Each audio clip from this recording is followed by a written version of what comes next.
Il est un véritable ceinture noire d'aïkido. Dans le monde tapax engrave l'œil du cinéma d'action, peu de rivalités ont suscité autant d'intrigues et de controverses que celle entre Jean-Claude Van Damme et Steven Seagal. En surface, les deux hommes dominaient la fin des années 80 et le début des années 90 avec leur style d'arts martiaux distinctif et leur persona de dur à cuire. Mais en coulisses, une tension couvait depuis des années, alimentée par des égos, des déclarations audacieuses et une altercation presque mythique lors d'une soirée à Hollywood.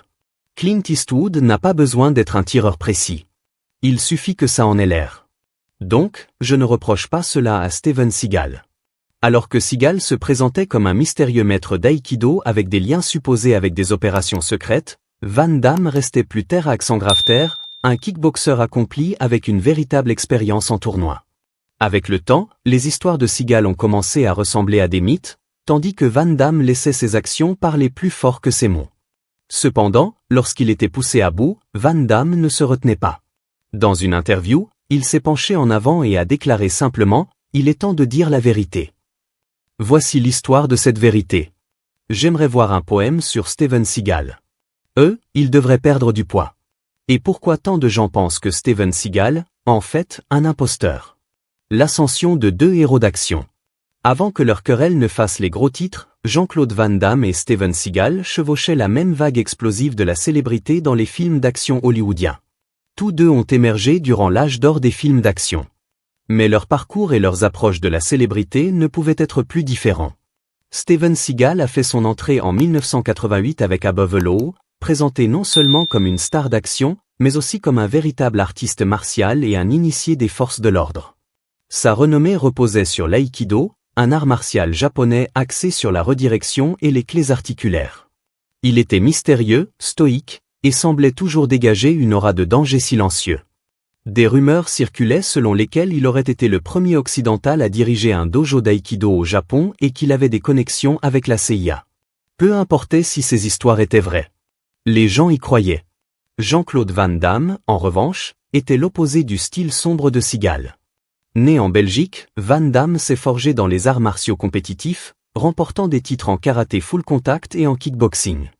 Il était flamboyant, souple et incroyablement rapide. Son rôle décisif dans Bloodsport, 1988, a mis en avant non seulement son athlétisme, mais aussi son charisme. Le film l'a propulsé au rang de superstar, et ses films suivants, Kickboxer, Cyborg, Lionheart, ont scellé son succès. Les fans étaient impressionnés par ses grands écarts, ses coups de pied retournés et son charme prêt pour la caméra. Alors que Seagal se déplaçait comme un bulldozer, lent, fort, délibéré, Van Damme était le showman. Tout en vitesse, grâce et puissance. Il n'a pas fallu longtemps pour qu'Hollywood et les médias commencent à comparer les deux hommes, les présentant comme des opposés dans la même arène. Mais il y avait un problème. Seagal ne respectait pas Van Damme. En privé, et parfois même publiquement, Seagal se moquait du style flamboyant de Van Damme. Il l'aurait qualifié de « danseur de ballet », raillant sa formation précoce en ballet et ses coups de pied hauts. Van Damme, au début, évitait la confrontation, mais il n'oubliait pas. Alors que les deux hommes grimpaient les échelons de la gloire, les tensions mijotaient sous la surface.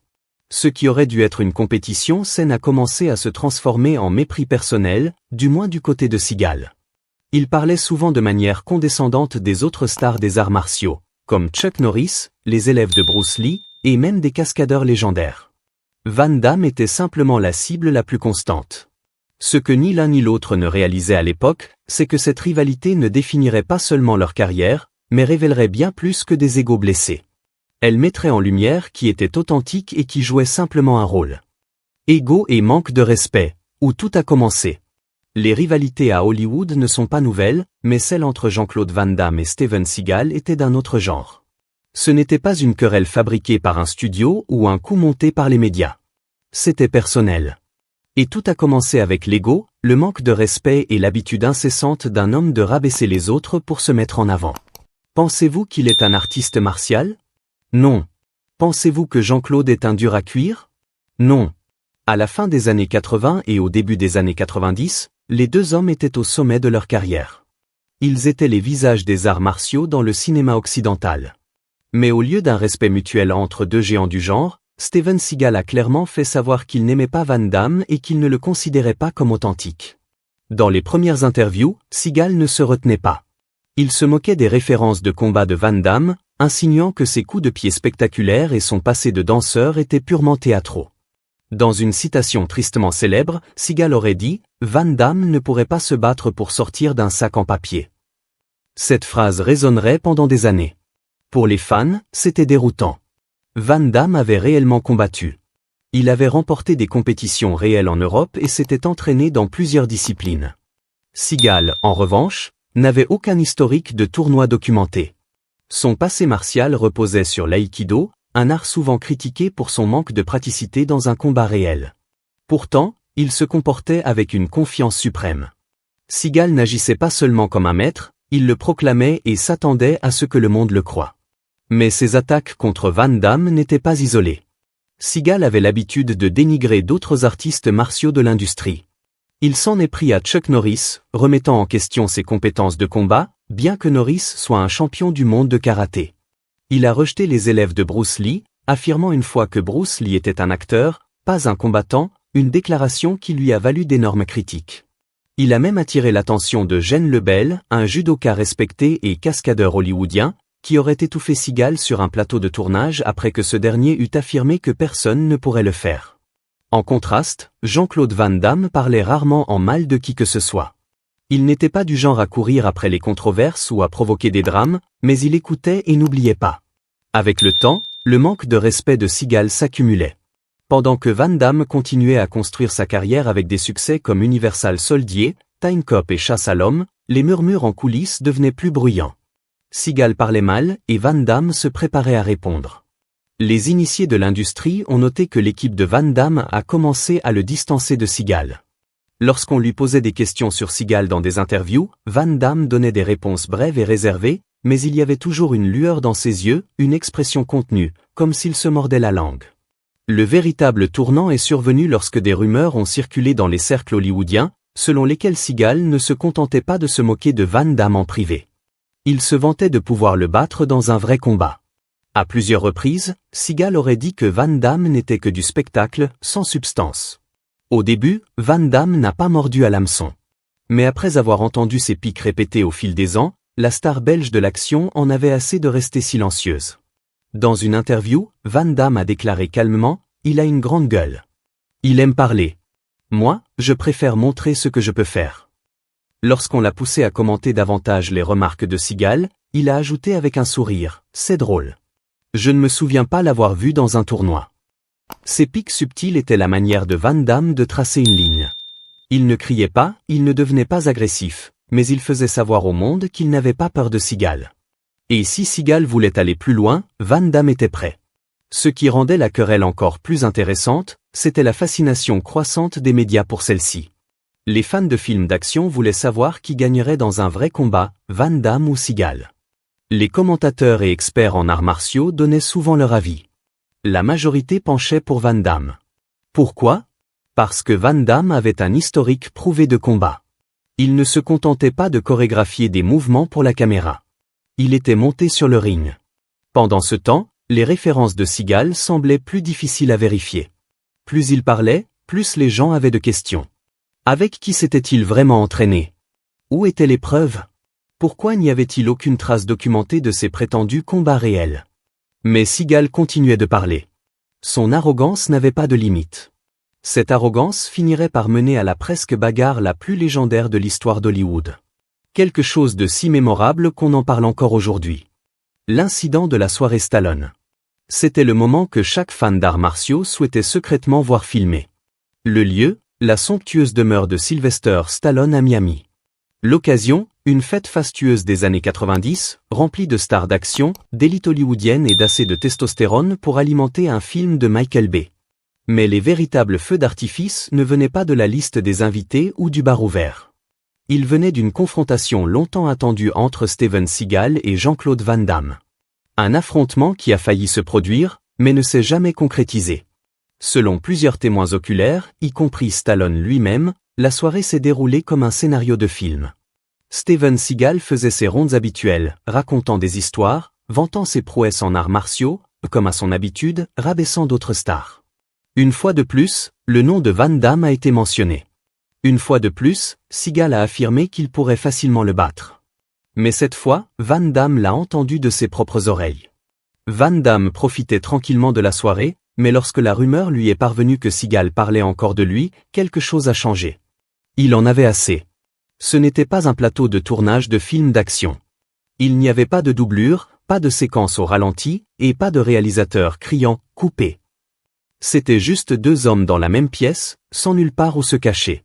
Selon le récit de Stallone dans des interviews ultérieures, Van Damme s'est approché calmement de Seagal et a dit quelque chose comme « J'ai entendu ce que tu as dit. Allons dehors ». Pas de cris, pas de chaos, juste un défi direct. Seagal, qui s'était toujours présenté comme un expert en arts martiaux sans compromis, n'a pas bougé. Au lieu de se lever ou d'accepter le défi, il aurait esquivé avec un sourire et tenté de rire pour s'en sortir. Van Damme a insisté, cette fois plus fermement. « Tu parles beaucoup. Voyons ce que tu peux faire. » Les témoins ont dit que la pièce est devenue silencieuse. Tout le monde attendait que les deux titans s'affrontent enfin, mais Seagal a reculé. Non seulement il a refusé de sortir, mais il a quitté la soirée entièrement. Van Damme, peut-être poussé par l'adrénaline et des années d'irritation accumulées, l'a suivi. Lorsqu'il a retrouvé Seagal plus tard dans la soirée, Van Damme a répété le défi. Seagal a décliné. Stallone a plus tard décrit cet événement comme l'un des moments les plus surréalistes qu'il ait jamais vu. Van Damme en avait marre que Seagal le critique, alors il l'a défié, a déclaré Stallone. Seagal n'en voulait pas. Il a fui. Cette seule soirée a fait plus de mal à la réputation de Seagal que n'importe quelle critique de cinéma. En un instant, l'aura de dur à cuire qu'il avait si soigneusement cultivée a commencé à s'effriter. Il avait été publiquement défié, sans caméra, sans scénario, et il s'était défilé 2 fois. Pour Van Damme, cet incident était une justification. Il n'avait plus rien à prouver. Il avait fait face à l'homme qu'il avait dénigré pendant des années. Et bien que le combat n'ait jamais eu lieu physiquement, le message ne pouvait être plus clair. Seagal parlait beaucoup, mais ne passait pas à l'action. Les répercussions de l'incident de la soirée Stallone ont secoué Hollywood. Bien que ni l'un ni l'autre des acteurs n'ait abordé l'incident en détail publiquement à l'époque, l'histoire a fuité et a pris une vie propre. Les fans d'arts martiaux débattaient de qui aurait gagné si le combat avait eu lieu. La plupart donnaient l'avantage à Van Damme, non seulement pour son expérience compétitive, mais aussi pour s'être présenté. Pendant ce temps, l'aura de mystère de Seagal commençait à s'estomper. Les rumeurs se répandaient. Son aïkido était-il vraiment aussi efficace qu'il le prétendait? Son passé n'était-il que de la poudre aux yeux? S'il était si confiant, pourquoi n'avait-il pas relevé le défi? Cette soirée chez Stallone reste un moment déterminant, non seulement dans leur querelle, mais dans la perception publique des deux hommes. Van Damme apparaissait comme authentique, calme, confiant et prêt à défendre sa réputation. Seagal, malgré toutes ses histoires et son arrogance, semblait être un homme qui avait quelque chose à cacher. Et comme Van Damme l'a laissé entendre plus tard dans une autre interview, en repensant à cette soirée avec un sourire entendu, il est temps de dire la vérité. Van Damme défie Seagal. Dans les années qui ont suivi l'incident de la soirée Stallone, Jean-Claude Van Damme n'a jamais fait de sa mission de détruire publiquement Steven Seagal, mais il n'en avait pas besoin. Son attitude, son ton et ses mots soigneusement choisis dans les interviews disaient tout sans en dire trop. Alors que l'industrie et les fans commençaient à remettre en question l'authenticité de Seagal, Van Damme s'autorisait de plus en plus à exprimer ce que beaucoup pensaient depuis longtemps. Seagal était plus un mythe qu'un homme. Chaque fois que le sujet de Seagal était abordé, Van Damme le traitait avec un contrôle presque chirurgical. Il ne se lançait pas dans des insultes ou des diatribes enflammées. Au lieu de cela, il gardait un ton mesuré, presque amusé.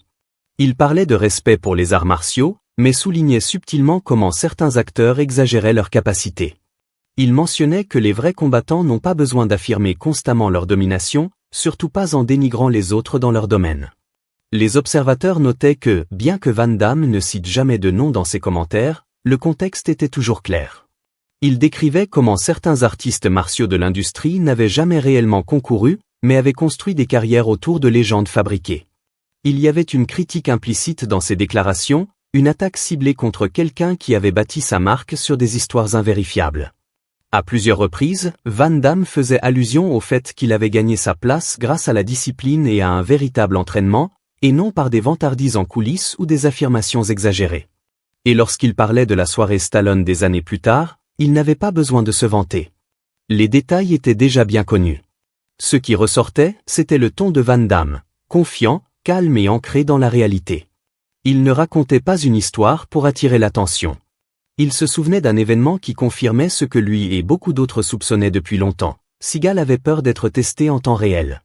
Contrairement à Seagal, Van Damme avait toujours mis son corps en jeu. Depuis ses débuts dans les circuits de karaté européens jusqu'à la chorégraphie rigoureuse de ses films d'action, son entraînement et son endurance étaient visibles. Son public l'avait vu bouger. Il l'avait vu exécuter des coups de pied avec précision et grâce. Il n'y avait aucun mystère autour de ses compétences. Elles étaient visibles dans chaque plan.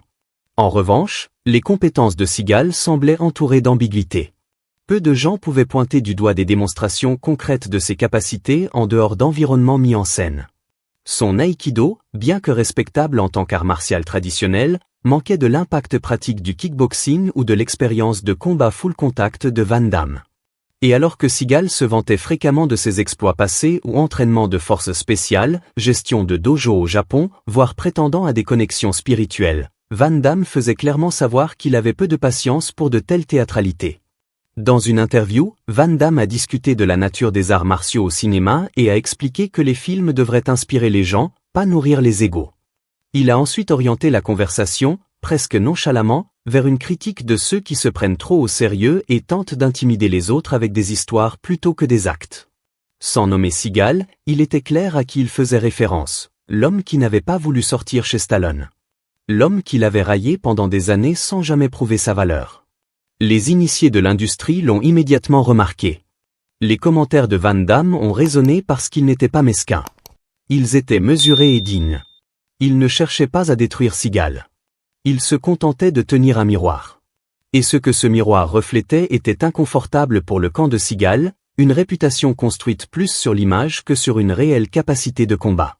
La contraste entre les deux hommes s'est encore accentuée avec le temps. Van Damme, bien que marqué par la célébrité et des luttes personnelles, restait respecté dans les communautés des arts martiaux et d'Hollywood. Il a évolué, s'est moqué de lui-même dans des interviews et est resté ouvert sur ses défauts. Seagal, en revanche, s'est de plus en plus isolé. Ses affirmations sont devenues encore plus extravagantes, allant de prétendues connexions avec des gouvernements étrangers à se présenter comme un guerrier spirituel. Pendant ce temps, les critiques s'accumulaient. D'anciens cascadeurs, costards et artistes martiaux ont commencé à remettre ouvertement en question ses références.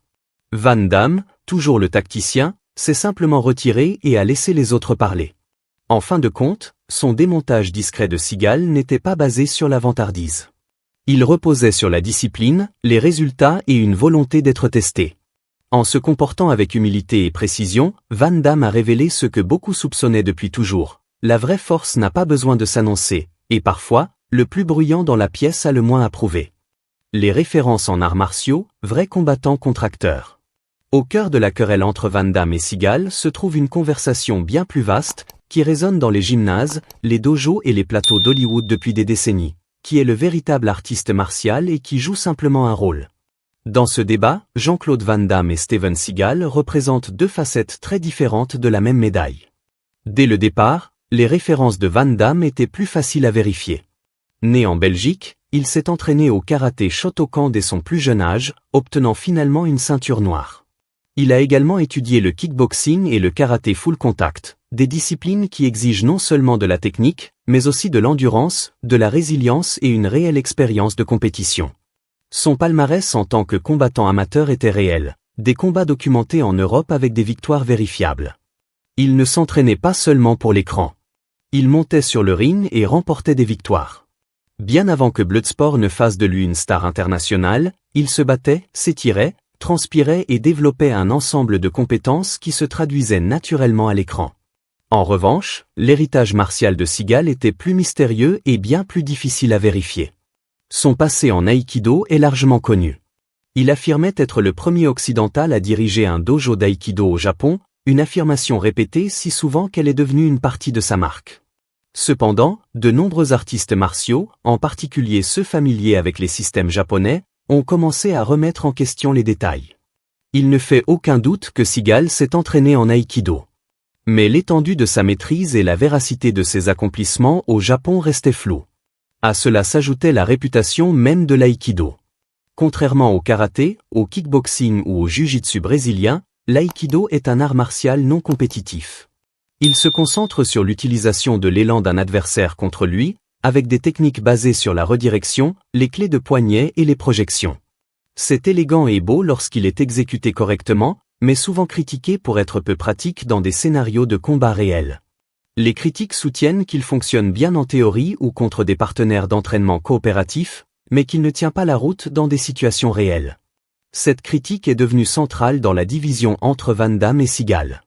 Alors que Van Damme était connu pour ses rôles physiquement exigeants et ses démonstrations en direct de ses capacités, Seagal était connu pour raconter des histoires sur ses compétences plutôt que de les montrer. Il affirmait avoir entraîné des agents de la CIA, combattu des criminels dans la vraie vie, et même tué un homme en légitime défense à l'étranger. Mais au fil des années, aucune preuve de ces événements n'a émergé. Ces histoires devenaient plus élaborées, mais pas plus crédibles. Et tandis que Van Damme continuait à parler en termes mesurés de vérité et de respect dans les arts martiaux, il devenait clair qui le monde croyait. L'homme qui n'avait pas besoin de crier, de se vanter ou de reculer face à un défi. Conclusion. Héritage et opinion publique, qui l'a emporté? Avec le temps, la querelle entre Jean-Claude Van Damme et Steven Seagal est devenue plus qu'un simple choc d'ego. Elle est devenue un symbole d'authenticité contre illusion. Bien que les deux hommes soient des icônes du genre action, les chemins qu'ils ont empruntés et les réputations qu'ils ont construites ne pourraient être plus différents. Van Damme, malgré ses hauts et ses bas personnels, est resté respecté dans le monde des arts martiaux et à Hollywood. Ses compétences étaient prouvées, ses performances dynamiques, et son humilité évidente dans ces dernières années. Il était humain, imparfait, mais réel. Seagal, en revanche, a vu sa réputation s'éroder progressivement. À mesure que des histoires émergeaient remettant en question son passé, son refus de combattre Van Damme et sa liste toujours croissante d'affirmations douteuses, les fans ont commencé à voir à travers la façade. Pour beaucoup, Seagal est devenu moins un artiste martial qu'une caricature. En fin de compte, Van Damme n'a pas eu besoin de donner un coup de poing pour gagner le combat. Son comportement calme, son passé authentique et sa confiance discrète parlaient plus fort que n'importe quelle vantardise. Que valorisez-vous le plus chez vos héros? Une compétence réelle et de l'humilité, ou une image et de la bravade? Et une personne peut-elle encore être respectée si la vérité derrière sa légende ne tient pas la route? Partagez vos pensées dans les commentaires ci-dessous. Merci d'avoir regardé. À bientôt pour la prochaine vidéo.